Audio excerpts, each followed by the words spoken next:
Media playback is not supported on this device. World Cup 2018.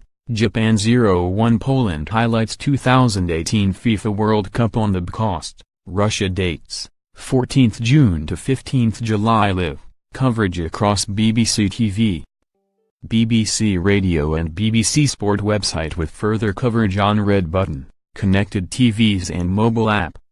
It was the mind-boggling finish to a game that tainted the World Cup.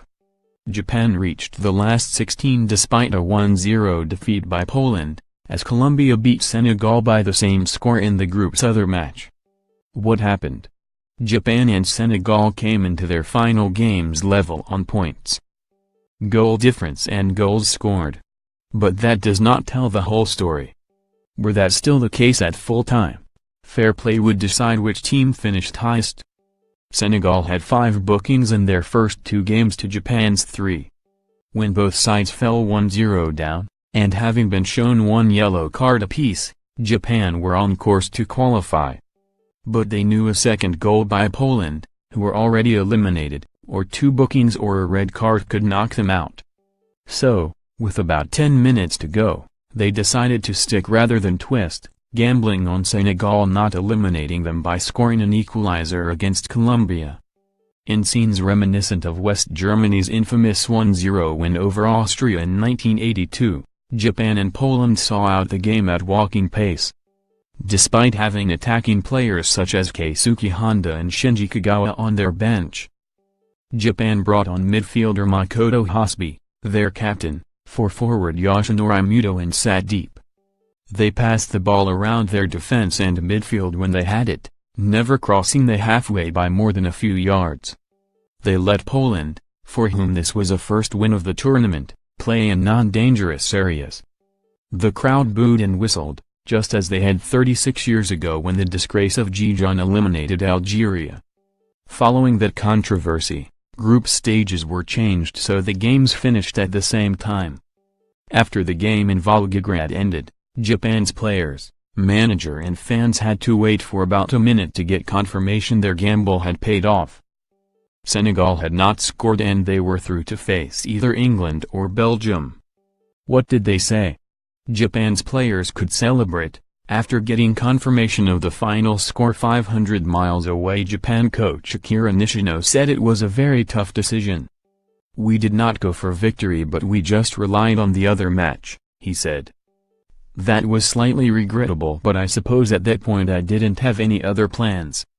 I am really not happy about how we played but we wanted to go through to the round of 16 and we have, and that is the only salvation that I get."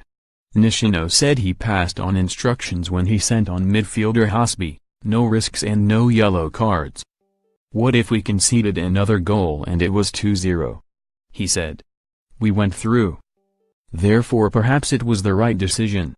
The graphics which show how the game almost stopped. Opta's touch map below shows just what happened from the 80th minute onwards. Japan, on the left, did not enter Poland's final third once. Poland's 2 touches in the box were a blocked Artur Jedrzejczyk header in the 82nd minute, the final incident of note in the game, and a header from a long throw-in.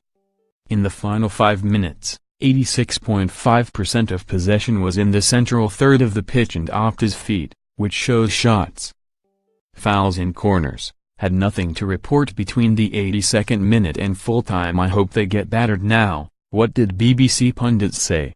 Former Everton midfielder Leon Osman on BBC Two. "That was embarrassing the way the teams went about that final 10 minutes.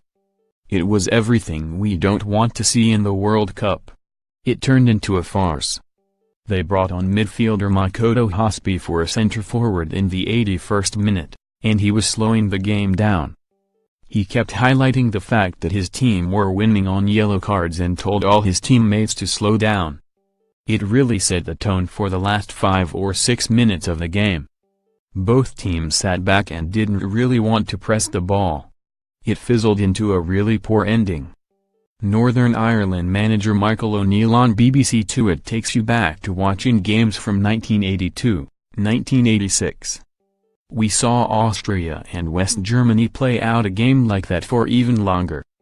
It is mind-boggling for me as a coach to leave your whole destiny in the hands of what can happen in the other game. I developed a soft spot for Japan, but I hope they get battered in the next round. BBC Two co-commentator Mark Lawrenson: It was a very poor game first of all, and turned into a farce. There has to be a better way of settling a table in the World Cup. It should be on goals in qualification because that is the most important thing in football. It is actually embarrassing on FIFA. Anyone can get booked. After a Japanese player did a step over with no Polish player near him, we shouldn't laugh, but it's become an absolute farce. The ref is waving. What's he waving at? He can't make them play. Former England captain Terry Butcher on BBC Radio 5 Live: This leaves a bitter taste in the mouth. It must be a horrible way to go out of a World Cup.